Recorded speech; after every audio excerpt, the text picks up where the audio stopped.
Monsieur le rapporteur général, mes chers collègues, selon une enquête de 2017, les Français jugent très défavorablement l'impôt sur l'héritage. Ils étaient même 87 % à déclarer que cet impôt devrait diminuer pour favoriser les transmissions aux enfants. Le plus étonnant, c'est que cette hostilité varie peu selon les revenus, selon les espérances d'héritage ou le fait d'avoir bénéficié d'un héritage ou d'une donation. Cette hostilité est même plus faible chez les personnes possédant des diplômes élevés. Pourtant, 65 % des successions sont exonérées de tout impôt. C'est dire la profondeur du malentendu qui entoure la fiscalité des successions et des donations, qui est largement surestimée et rejetée par conséquence par ceux-là même qu'elle ne concerne pas. Nous sommes entrés depuis 30 à 40 ans dans une nouvelle phase de croissance des inégalités patrimoniales dans laquelle la transmission du patrimoine joue un rôle très important. En effet, ces inégalités avaient fortement diminué sous le coup des guerres mondiales et des décennies de croissance et d'inflation qui ont suivi la libération. Mais c'est désormais la tendance inverse qui s'affirme. Entre 1998 et 2015, le patrimoine des Français a doublé, mais la part détenue par les 20 % les moins dotés, elle, a diminué. Cette tendance s'explique par des évolutions économiques. Le rapport entre le capital et le travail dans la valeur ajoutée tend à se déformer au détriment de ce dernier, et le contexte de politique monétaire accommodante tire à la hausse les prix des actifs, enrichissant les possédants. Entre 1980 et 2015, la valeur réelle du revenu disponible des ménages français a augmenté de 77 %, tandis que leur patrimoine, lui, était multiplié par 3.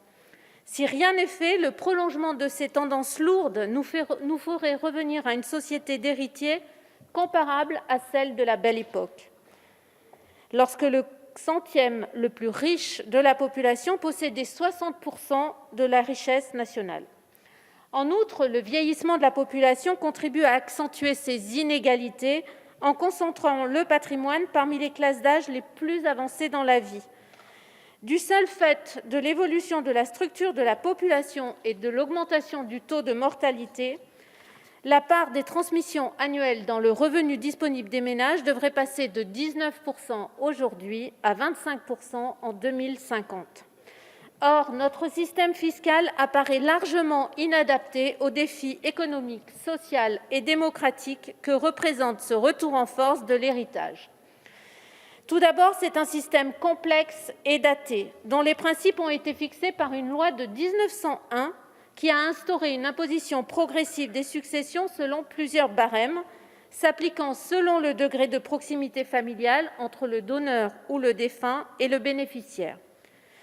De plus, ce système incite faiblement aux donations aux jeunes générations, ou plutôt, si, il y incite pour les plus aisés grâce au renouvellement périodique des abattements. Ensuite, il présente d'importantes brèches permettant aux plus riches d'échapper à l'impôt, grâce notamment au régime d'exception dont bénéficie l'assurance vie. Vous le savez, mes chers collègues, l'assurance vie n'est pas soumise aux droits de succession, sauf pour les primes versées après 70 ans. Pour le reste, seules les primes versées depuis 1998 sont fiscalisées à travers un prélèvement spécifique très avantageux au taux de 20 % pour les premiers 700 000 € et de 31,25 % au-delà, après un abattement également lui aussi très généreux de 152 500 € par bénéficiaire. Je rappellerai d'ailleurs que 56 de nos collègues du MoDem avaient, dans le cadre du PLF 2021, tenté de réformer ce régime avantageux de l'assurance vie, amendement que nous avions soutenu, mais qui malheureusement avait été rejeté. Cette exclusion de l'assurance vie du droit des successions, si elle a pu trouver des justifications historiquement, n'est plus acceptable alors que l'assurance vie est devenue un pur produit de placement, bien plus qu'une opération de prévoyance. On pouvait comprendre qu'elle soit exclue du droit des successions lorsqu'elle était en fait une assurance décès dont le souscripteur ne pouvait en aucun cas disposer. Mais elle est aujourd'hui un produit d'épargne qui a perdu son caractère aléatoire. À la suite d'une QPC, la Cour constitutionnelle belge a d'ailleurs censuré des dispositions équivalentes aux nôtres au motif qu'elles ne respectaient pas le principe d'égalité entre les héritiers. Cette exclusion des droits de succession est d'autant plus inacceptable que l'assurance vie concentre près de 1 800 milliards. Et il est faux de dire que ces montants permettent de financer l'investissement dans les entreprises, puisqu'environ 80% des encours sont placés sur des fonds en euros non risqués. Cela sans compter évidemment l'importance de l'évasion fiscale dont l'affaire OpenLux, après d'autres, vient nous rappeler l'ampleur. De plus, ces encours en assurance vie sont répartis de manière très inégalitaire dans la population. Les 10% de la population française les mieux dotés en patrimoine possèdent, je vous laisse deviner, 65% des encours de l'assurance vie. Et 1%, le mieux doté, possède 32% des encours de l'assurance vie. À l'inverse, les 70% de la population les moins bien dotés en patrimoine ne possèdent que 14% de l'encours.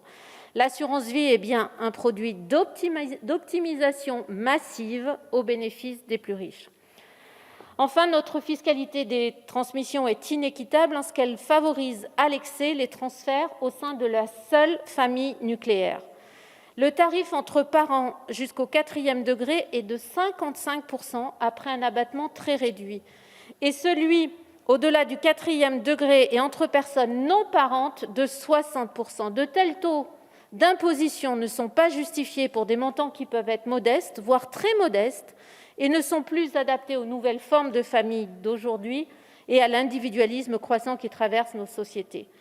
Ces difficultés avec l'évolution du contexte économique de long terme expliquent que notre système fiscal soit aujourd'hui inadapté et impuissant face à la montée des inégalités à laquelle nous assistons. La proposition de loi que nous présentons avec tout le groupe des socialistes et apparentés, mais aussi des collègues d'autres groupes que je tiens ici à remercier, vise à rétablir plus d'égalité dans la répartition de patrimoine entre les générations, entre les individus et les familles, et entre riches et pauvres. Elle rompt avec la logique familiale inspirée du droit civil pour instituer un barème fiscal unique pour tous les individus et toutes les transmissions. C'est une simplification radicale qui rétablit plus d'égalité entre nos concitoyens. Un abattement individuel unique serait instauré à vie d'un montant de 300 000 €.